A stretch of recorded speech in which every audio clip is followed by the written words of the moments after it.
Okay, so this is not going to be long. I think I say that every time I get on here, but for real, for real, for real. This time it's not going to be long. I just got a few things I want to get off of my chest really quick. Well, not really off my chest, but I just want to talk about some things real quick. Um, I want to confess. Can we keep it real here? I have been a victim, not a victim. I have been one of those people who have been caught up in watching other artists, local artists more specifically. I get caught up in watching people's, they share their Spotify numbers, they share, they have Instagram followers and all these things, and I get caught up in the fact that, oh my God, I don't have that. I'm not to that point yet, and I'm doing it all by myself. I don't have like a lot of friends. I don't have a whole village to help me, but I still get discouraged watching other people. So, what was I trying to say? As a songwriter, I'm really proud of the songs that I have written. I have written all of my songs by myself. Every song that I have uh, put out has been a song that I've written by myself, aside from Please Don't Forget About Me. And when it comes to Please Don't Forget About Me, I had Carlos Harlow featured on that. Of course, he wrote his part, which, by the way, was a rhythmic spoken word. He is not a rapper, he is a poet. Hence the name Poetic. His name is Poetic. So, he's not a rapper, but yeah, he wrote on, his part in Please Don't Forget About Me. But, sometimes I get into that. I can't say it's jealousy, but I'm looking at some of these artists and I'm just like, okay, you have help. You have people helping you write songs. For one, I feel like your songs should sound better. And it's not everybody. It's just a few people. It's like you have all these people, and then I get really upset. It's like they're not writing. Some people are not even writing their own songs, like local artists, and I'm like, I don't know how I feel about that because everybody's not a songwriter. Got it. But I just feel like if you have a team, if you have help, if you have people like even just friends that are there to support and help you, I feel like your songs should be a lot better. But a lot of the artists, they have all this following and they have all these streams, and the songs are just not amazing, in my opinion. And I don't, it's not, I don't get into talking about how bad someone's art is because that's not my thing. It's just as a songwriter, I know, you know, I think I know when a song is good or when the artist put a lot of, effort and you can feel their soul through the music. I hope that's what I can do. I know a lot of people don't like my music. I've had people tell me they don't like it or they only listen to it with the windows up. I've had that told to me before because it's just not the hip music to listen to. So I never thought about it, but a lot of the artists that have the followings and the Spotify numbers, I've been to a few of their shows, and I never thought about it. But I always wondered though in the back of my mind, like, wow, they have all these followers and this going on. Why don't they have that many people at the show? And for me, I just think if you have 15,000, 10,000 or more Spotify, whatever streams that people like to post, they like to post and brag about their streams, you should kind of have, you should have a, at least a house full if the venue is like 100 to 200 people. That was just my opinion. I never got into the whole thing now that I discovered, well, not really discovered, but I learned last night because, I'm insomniac. First off, the hair, you notice how I just washed it so it doesn't have any gel in it. That's why it's not curly today. But, anyways, that's a side note. I don't like when people get on here and be like, oh my God, I look like crap. But, anyways, like, shut up. But no, I'm trying something different. I just washed it and kind of blow dried it and just just letting it be an afro today. But I was listening to this guy yesterday and he was talking about how like artists, he believes artists are buying Spotify streams or streams period. Now I knew I've heard such thing, but I didn't. Well, as an artist myself, who's been on Spotify since the beginning of time, uh, we were told, or I read that buying, streams or whatever can basically get your whole your Spotify page, done away with. Like they will delete it. So it's never crossed my mind like people are buying streams because I've always thought that if we buy streams, they will know it and they'll delete your page. So I've always been afraid of that. So I've never thought about, ooh, I want to buy streams. But I do get caught up in the fact that I see other people's numbers, when they post it. I'm like, I'm not doing half of that. And I feel like my music is really good, in my opinion. I could be wrong. I mean, of course, maybe people just don't like it. I don't know. But I do get discouraged because I'm seeing a lot of people, but not saying that everybody's buying, like these people are buying it, but it's just like it makes a lot of sense now that these people with all these streams, they're not having these venues filled. I'm not saying they're buying it, like I said, but I'm like something's not adding up because if you can't fill a venue of 100 or something, and you have like a 90,000 or plus, uh, streams, it just doesn't add up. So something's going on. And so that made me really look back like, okay, so it's not really me because I've been trashing myself. I've been discouraged. And I've also been discouraged by the fact that, there are people that I follow because I follow people that I really know. I don't really follow celebrities. I think I follow like just a few. Mariah Carey, of course. And a lot of just influencers that I like. But it's so crazy that I've never thought about that. And so I even see people that I follow when it comes to local artists that I know personally. I see them all the time on Instagram, like encouraging someone else, another artist, like, oh, you're doing great. And, congratulations. Blah, blah. And it's like, you don't even like my posts when I post about my music. And I'm like, so to me, that's telling me, because, they say it don't mean anything, but it kind of does.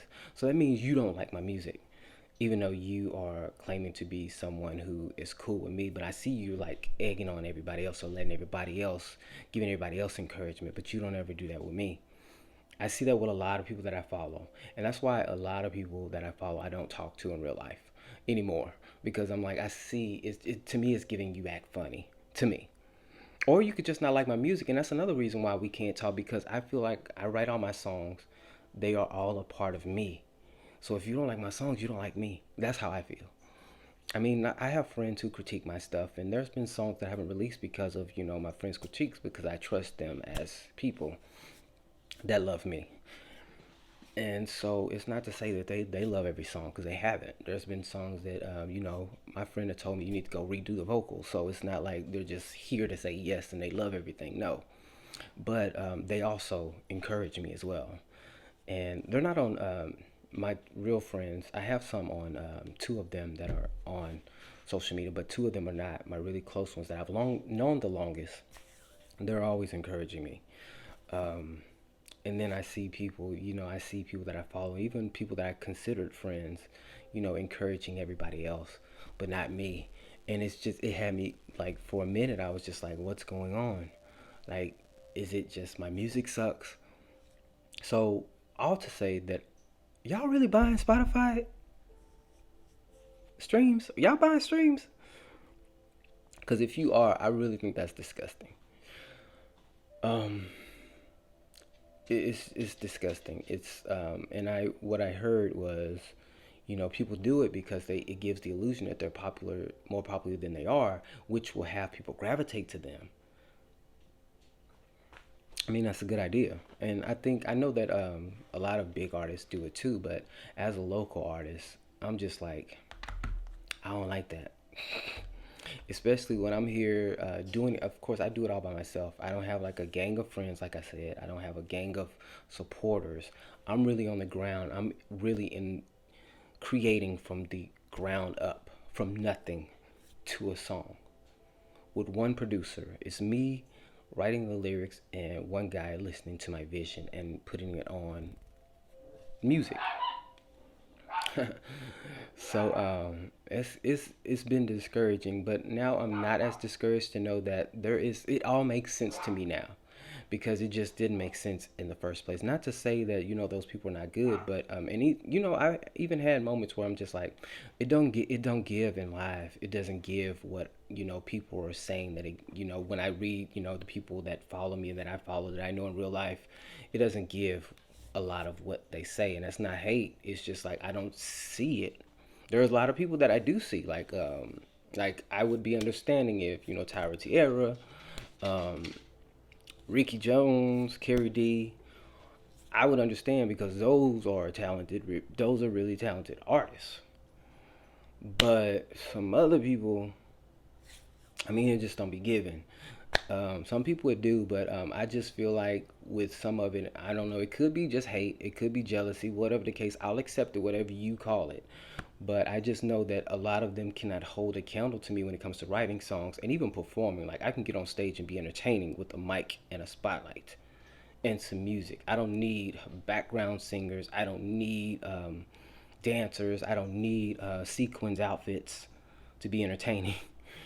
And so I don't know. I mean, congrats to them, but I just feel like now it makes sense because I've always been discouraged by my streams. I feel like my streams have been trash. I feel like I'm always, upset about it because, I've worked hard. I spent a lot of money on each song. And so, and I hear some of these songs that are getting a lot of streams that are local artists, and I'm just like, I mean, that's what's up. I mean, especially if they don't write the songs. But that's it's all good in the hood, to me. So I'm not gonna be, yeah. You can call it hate or whatever you want to. I don't think it's cool. Okay, so what else was I gonna talk about? Um, okay, so I am doing the Alzheimer's walk next month, October 29th. I'll leave the link in the description. I'm putting together a team, of course. Right now, I'm the only donor and I'm the only team member, even though people said they're going to be on the team. I understand that part because it's a lot to sign up for the team. So I really do encourage people to donate to the Alzheimer's Association. They have been such a benefit for me and a whole lot of other people. And personally, again, for me, because I've been going through a lot with this disease really since early 2000s. So with my grandmother, and I really would appreciate any type of donation. And when it comes to donations in the description, the money's not going to me; it's going straight to the Alzheimer's Association. And I really do stand by donating for them because they have been such a help within the last, of course, the last year for the most with things that I've been going through. So I really want you to donate and, of course, join me for the walk October 29th. I'll be there proudly, happily with my family. My sister will be there. Some other people in my family. Hopefully, my brother will be there, but we'll all be there. Walking. I'm the only person, like I said, donated. I donated $35. But I wish I could do more. I want to do more, but yeah, it's really a great organization, and I support them. I really appreciate all that they've done for me.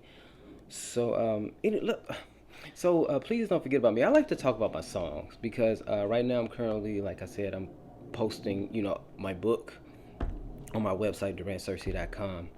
But please, I want to talk about Please Don't Forget About Me because this won't be in the book. How the song came about.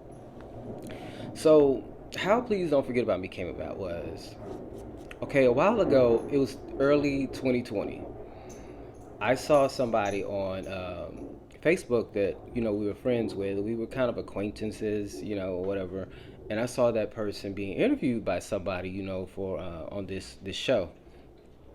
And so I sent the person a message, and I was just like, I sent a message, and I was just like, hey, congratulations on the interview or whatever, but I know this is horrible, but I was like, hey, congratulations on the interview, but who is that that interviewed you?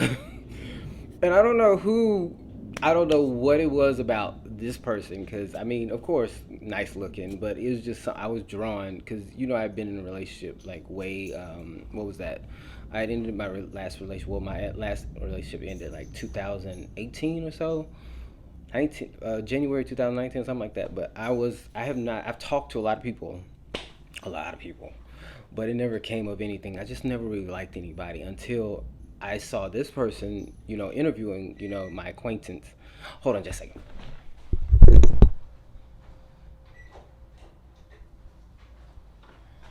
Yes. Oh, that's the real me right there. I I'm making a margarita pizza. But anyways, I can't cook, no. But I said, "Hey, congratulations, who's that person that interviewed you because I was drawn to that person somehow." But and then I sent a message like after I thought about it like 3 or 5 minutes later, I was like, "You know what? That was disgusting. Like, forgive me. Congratulations on the interview, whatever." And so I was like, why did I even say that? I could just find out who it is myself. So I watched the video again and I tried to see who the name of the person that interviewed. Oh my goodness, I dropped my microphone. What? And so I found who it was and I followed that person on Instagram. And so I was, commenting under the post or whatever. I'm not gonna say who it is because we don't follow each other on social media anymore because first of all, we'll get into that. But now I just feel like it's best because since I'm telling this story, because I've seen people do some shady stuff, and I'm just saying right now, I'm still like protective of that situation and that person. So if I see something, because I still be watching that Instagram, so if I see something in the comments, I'm going to what? Excuse me, what are you doing? So I just rather us just not follow each other or anything like that because I really get upset if the boundaries. That's why I feel like if I get in a relationship, I'm going to be very private because I will, like Monique said, hit a bitch in their throat with a bat. Don't. I mean, we can play with a lot of things, but not my dogs or my boo. I'm not saying that's my boo. I'm just saying. But anyways, I post. I was like, you know, I just had a thought. I'm sorry. So I was commenting on this stuff and whatever the case may be, and then I got followed back, and I was like, oh, so okay, this is how this works. So I had to come up with something clever because I want to slide in the DMs. And mind you, I don't know what this person, which route it goes, but I lied. I lied, and I really want to apologize. I feel like I deserve. I don't feel like I need to apologize to that person. I'm just saying I lied, and I was just like, hey, I'm interested in this career here. I want to interview celebrities too, and blah blah blah. Blah. Just made up something because I saw that this person interviewed my friend. I was like, oh, you could teach me. You could show me how to interview because I want to do it. Not really, but so we start talking. Through Instagram, and it got to the point where I was just like, okay, this could be like somebody nice to know. I kind of like gave up that whole thought of, oh, I like that person. It was just kind of like, yeah, hey, how's it going? Or I, write something when I saw something online, blah blah blah, and of course, this person was a singer, and I'm just like, I said no more singers, but not wanting to be a singer, so that works. And so we kind of got to know each other a little bit, not really, but it was kind of like in and out. Like it'll feel like we're getting to know each other, then that person kind of backs up, whatever the case may be. But anyways, we finally met in person in February. And if you remember, if you're in Texas, we had this big snowstorm, and so I thought the event was going to be canceled. There was an event in February that person was going to be at, and I knew that. So of course I got a ticket because I want to see, my new friend, whatever the case may be. And so I go to the event. I'm sitting in the back, and I meet somebody really cool, India, who I kind of am acquaintance with to this day. She's really sweet. Um, I sit in the back, and this person's not there. I'm just like, okay, so I drove way over here, and you're not here. This is a long story. So I drove way over here and you're not here. And so finally, when it was that person's time to, do a presentation, This person just walks in. He just walks in. I hate when people do that, so I'm not gonna do it. So he just walks in, and I'm like, my whole demeanor just changes. We have masks, or I have a mask and a shield on because it was around COVID was still it's still a thing. It was kind of really like we were in the trenches still kind of. So I wore a shield and a mask, and so I saw it, and I still am thinking like, oh, cool. I mean, even though my whole demeanor was like, oh my god, this is who I've been talking to for a few months. And so the event is over, and so I'm sitting in the back. I was thinking first, I'm like, should I go talk or should I just walk out and leave? Even though I drove like over an hour to get here. And so I was like, I'm gonna just say hi because I was kind of really nervous. People don't know that I'm really shy. I'm really introvert, not introverted, but I just am kind of even with my friends. I'm just really shy around my friends. Only time I'm not shy is when I'm on stage. It's weird. It's very weird. I don't know what happens when I get on stage. And so I decided I was just like, oh, you know what? I'm gonna be a Leo and be Durant. Forget about that Leo part. I'm just gonna be Durant. I'll be the last person you talk to before you leave. So I sat in the back, and obviously everybody knows this person. Well, a lot of people know this person because I was watching. I was watching him come down and getting stopped by everybody. Like, hey, taking a picture here. Then somebody want to have a conversation. I waited for it was almost an hour. I waited in the back. And so at one point I was waiting in the back.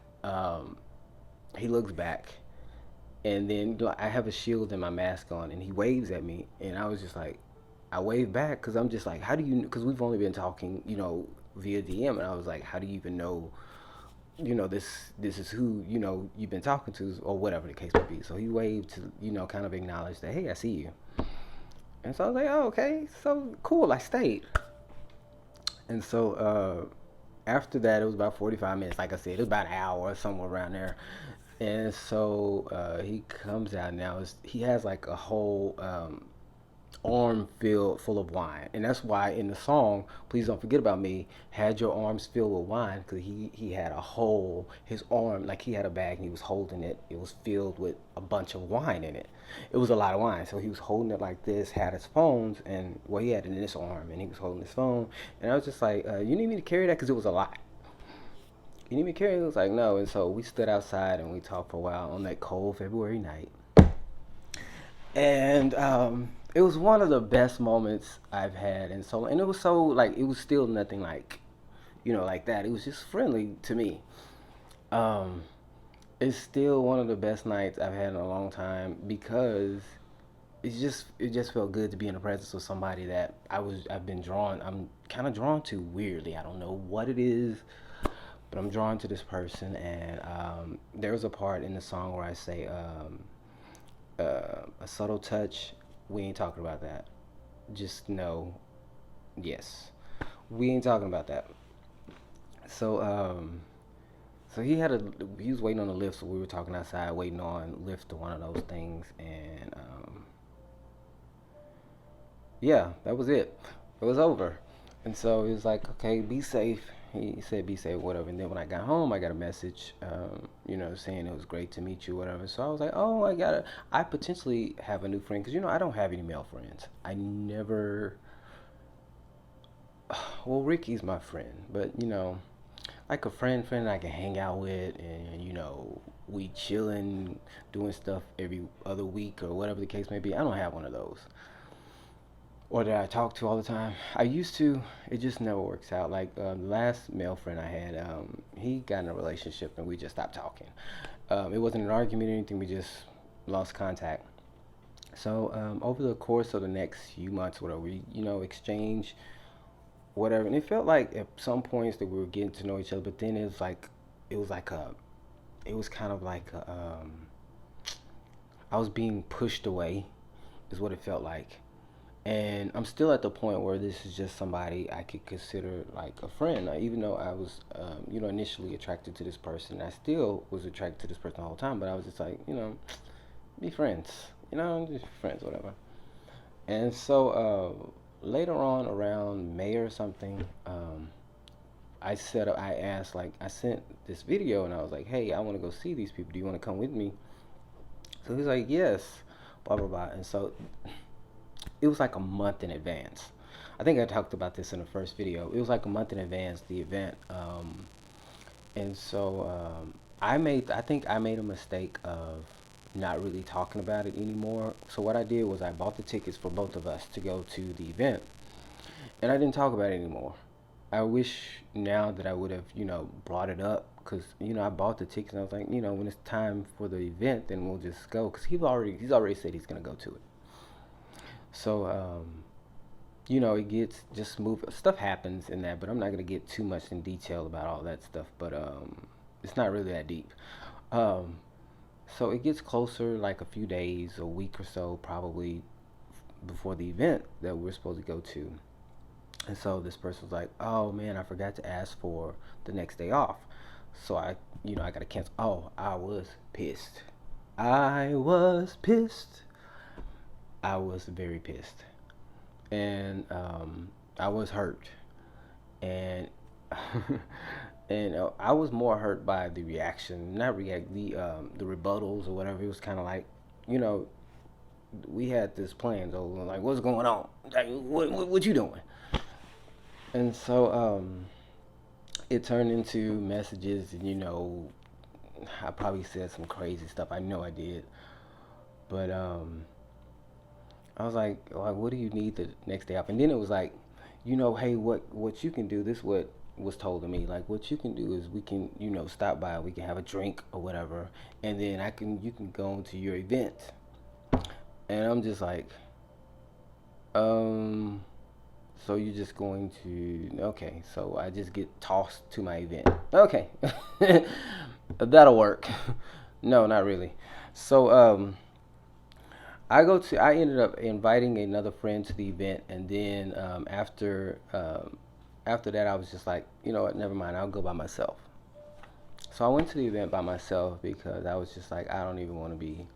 Um, I just didn't feel like, even though I bought the tickets, I was just like, whatever. I'll just go by myself. It's not a big issue. So, anyways, yeah. So it was kind of like I went through a whole I went through a whole period of just trying to figure out like what was going on as far as me, because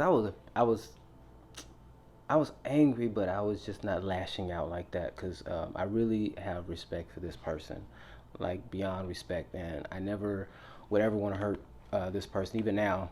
Um, so I know, right? It's Prince. But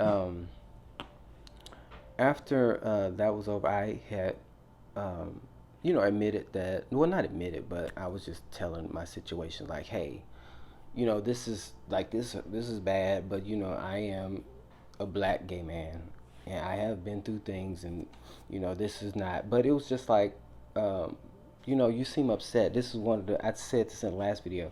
Like, you seem upset. Sorry. I took that as like very passive aggressive, but he said it wasn't passive aggressive. So we have to keep his word on that, but whatever. And so I kind of, ran through my feelings or whatever the case may be. I was like, okay, Durant. So basically, in a nutshell, I started having feelings for this person. I knew that I was attracted to this person, duh. But I started having feelings, and I don't know how. Because when it comes to me, when I like somebody recently, because I don't want to like anybody, I don't want to like anybody because it's just like, to me, it equates to eventual heartbreak, in my opinion. So I was just like, oh my God. So I have feelings for this person. This is crazy. So I was coming back from getting my haircut one day, and then I just sent a message and said, hey, I have feelings for you, blah blah blah. And so I think I told the story on one of the videos, and then I get the Oprah meme, like, that meme where she turns around and she does this. That was the response I get for like pouring out my feelings for this person. Even though, now let's just say, we don't even know if this person, plays on my team. I was just like, if you do or you don't, you just give it a try if you ain't. because I protect you because you what I want, so I protect you in any way I can. If you don't want nobody to know, but we ain't gonna play that. You gonna have somebody, some girlfriend, playing with her, and then you think you can. Nah, we ain't finna do that. But if you are in the closet or something, or whatever the case may be, I will, because I've been in the closet before. It ain't a fun place to be in. So I understand how it is. I'm not saying that person's in the closet. I'm not saying nothing. I'm just saying if that were the case. So eventually, we talked. I went a while without talking after that, like probably a month or so. And so eventually we started talking a little bit. Then I invited him to something else, and then he has this gift, and I think because he's an interviewer, he has this gift for evading, or not. Is it evading? Is that the right word? He has a gift for, like, if you ask a question, like if you say, "Hey, how are you doing?" The question is, how is everybody that do something like it, do something like that. So I was just like, yeah, hey, we should go to hang out, because I like roller coasters. Let's do some roller coasters. It's like the conversation, the response was like something that had nothing to do with what I said, and so I was like, I was pissed. Like, you do all this skirting around stuff, and I don't like that. Well, I didn't say that, but eventually we parted ways, and so well, not parted ways. We just stopped talking. We don't follow each other anymore on social media or anything like that. But after that moment, I went into a deep, dark, sad moment. I can't say depression because I don't say I get depressed. I get really sad. But it was kind of like I was not expecting to write a song at all. Like, when this was going on, I was just living my life and doing stuff, and so I was just dealing with the sadness. And one thing about me when I'm sad is what I don't like to indulge in anything. So if something's going on with me, I like to sit in it. I don't drink. I don't do drink alcohol. I don't smoke, period. But I don't take anything. I just try to deal with it so have I don't become in a addicted type individual. I don't ever want to be addicted to something, or ever want to take something to mask something. I want to be able to face it head on, and even though it hurts.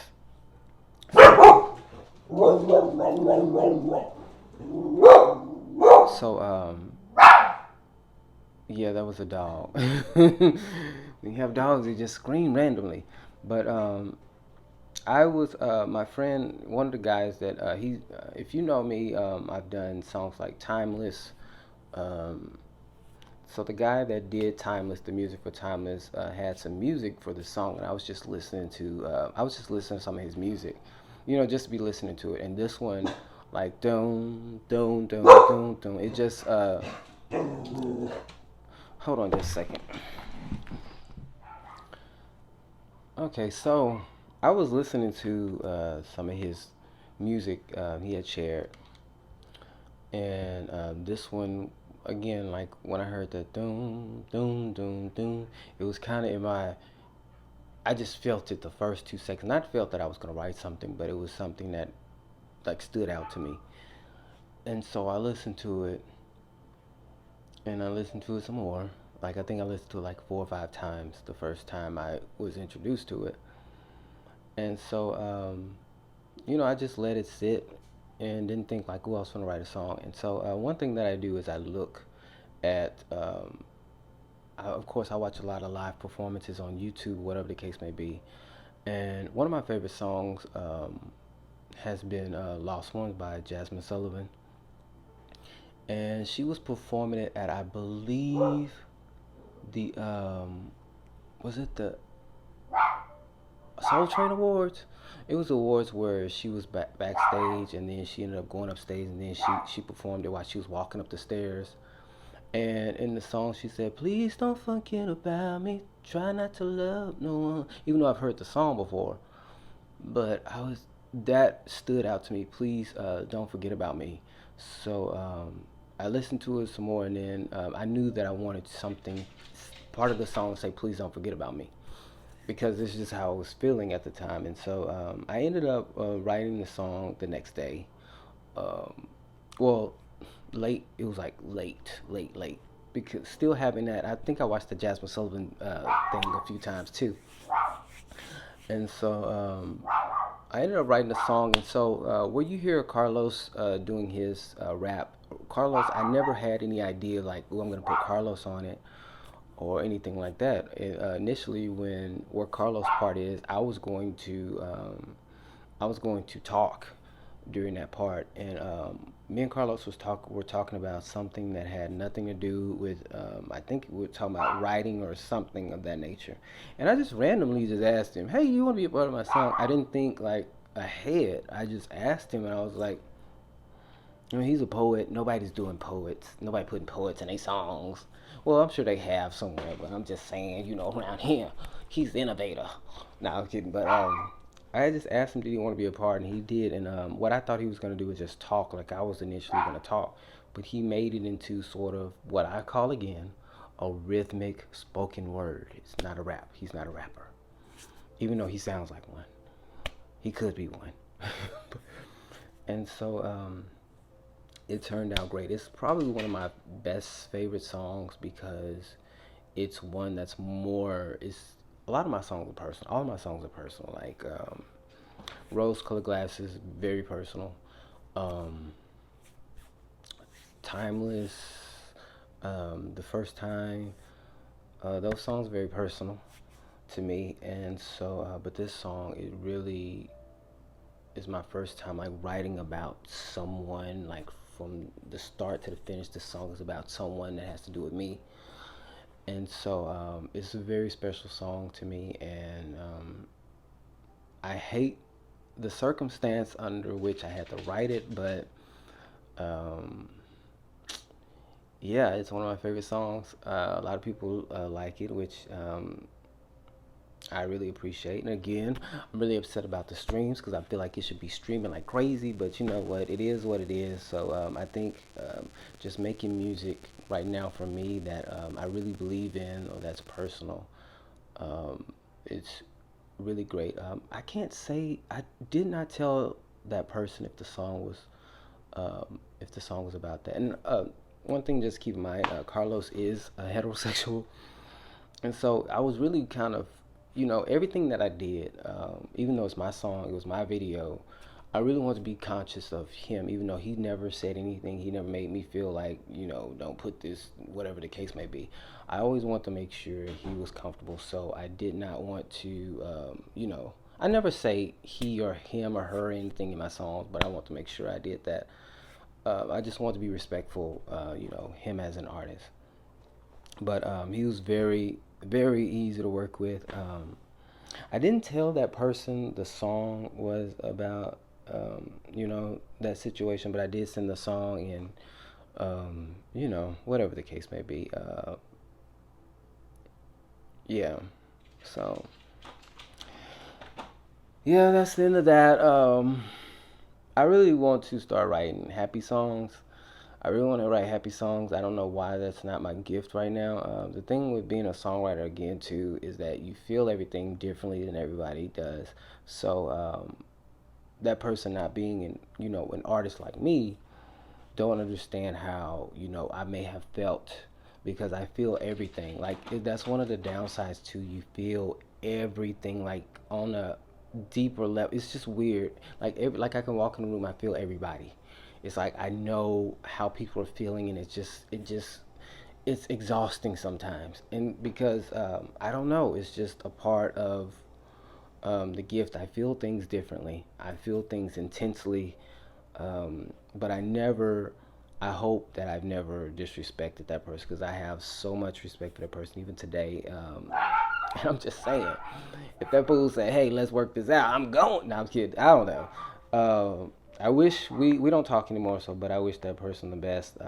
It's just to me, it just came off as I think what really made me sad was, you know, saying that I don't, you know, I can't go to this because I can't. I have to work. But then you know, the next thing you know, you seeing this person hang out with all these other people, you know, I guess because they're bigger names and they're more relevant, I guess, to whatever the case may be, you know, taking pictures with them. It's just, or you just didn't want to be seen with me because, you know, of you know who I am, and you don't want nobody to suspect or anything like that. Which is, it could be a whole lot of things. You just never know how people think. So I don't know.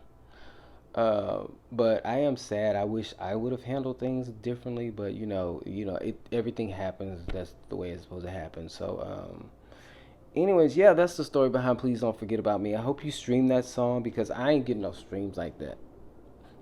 We don't buy streams. I'm not getting them, not like I used to, not like I want to. I should say, not like I used to. But yeah, let's be honest with the music. Let's stop buying followers and streams. The followers too are not adding up. Like, this one thing that's crazy to me. I was following this one kid from Dallas, not kid, but you know what I'm saying. And so I noticed, like, of course, the person was very attractive in the pictures, because some people are not given in person. But one thing I just don't understand, this person had, like, I think 90 or 100 some thousand followers. And so I just went on the page. There's not one video of this person talking. So I'm just like, okay, so why are we following you? Because you look good? Because I think it's important. If you have that many followers, that means there is a personality behind these looks. It's not just a look. That's just my opinion. But people be having a lot of followers, and it's just pictures. And I'm like, wow. I just feel like, whatever. It's not my thing. I don't make the rules. I'm just trying to follow them and live my life. I don't pay attention to my numbers, my Instagram. I don't even think I got 400 followers. I don't think I have 400 followers. I haven't checked the number. I never check how many people. I don't never check my followers. It's just like, for what? It's not gonna do anything for me. It's not gonna make my life any better. Some of the people that are following me, they don't like any of my posts. They don't talk to me, like that. So it doesn't make any difference. The people that I talk to that I love really are not online, except Carlos. Still talk to Carlos, Ricky, you know, um, Alexis, Brittany, everybody else. It is what it is. But anyways, I gotta go.